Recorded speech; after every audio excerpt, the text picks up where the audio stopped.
So the first thing you need to do is you need to make sure that you are between the ages of 13 and 17 years old.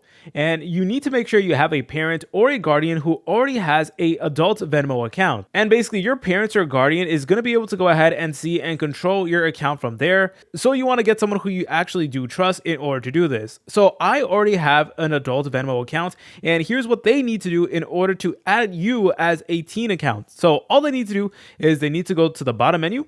Then they need to select over here where it says me. Then there's going to be an option that says add 18. And all you want to do is you want to go ahead and press on it. From there, go ahead and select on get started.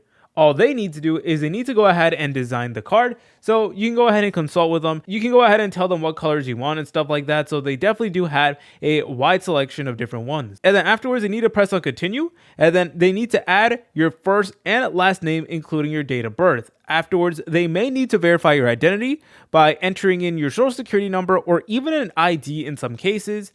And then as the teen, you will need to verify your phone number and email with a code. Now, just for more information about the Teen Venmo account, is that parents can set spending limits, they can turn on or off privacy settings, they can monitor transactions, and basically once that is done, then your teen is able to go ahead and create an account. So they will need to go ahead and install it from the App Store or the Google Play Store, and they need to log in using the info setup, and then afterwards you are good to go. So it might take a couple weeks for your teen to actually get their Venmo debit card, but it will eventually come, and then afterwards you'll be good to go. If you guys found this video helpful, make sure to leave a like and subscribe. I'll see you in the next tutorial.